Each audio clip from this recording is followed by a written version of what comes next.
Жансыз буюмдар акылдуу балдардын жардамынын аркасында жандуу роботко айланууда. Бүгүнкү күндө техниканын өнүгүшү менен өспүрүмдөрдүн өзгөчө нерселерди ойлонуусу заман талабы десек да болот.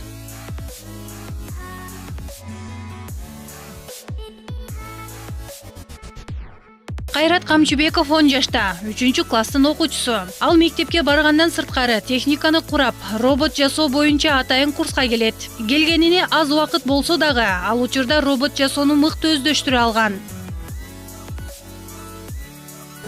Мен роботтарды телевизордон, телефондон карап, абдан кызыккам. Анан бул жака келдиңби? Ооба. Жакшы. Кел, анда улантабыз.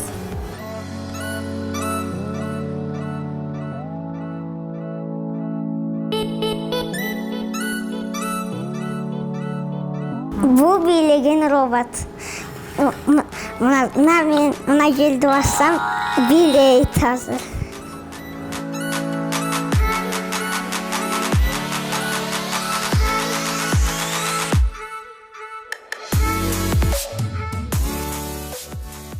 Бүгүнкү күндө ата-энелердин көбү балдарын техниканы мыкты билүүсү үчүн атайын үйрөтүүчү жайларга алып келип жатышат. Бул иш-аракеттин канчалык деңгээлде пайдасы жакшы экенин инструктор Айсалкын Ибраимова мындайча түшүндүрөт.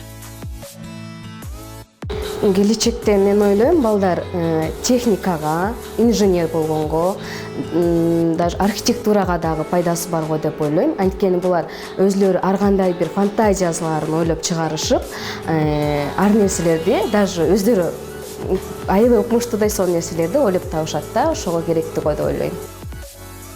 Бала 6 жашка толгон соң робот жасоону мыкты үйрөнүп кетүүгө жөндөмү болот. Себеби өң түстү айырмалап, санаганды билген соң кызыгуусу артып өздөштүрө алат. Анан да техника менен иштөө баланын мыкты ойлонуусуна чоң жардамын берет.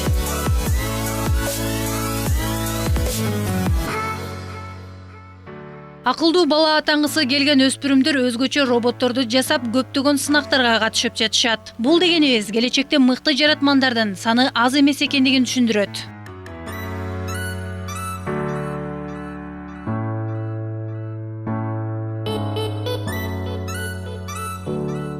Мейир Абдылдаева, Инсан Бакиров, Нью ТВ.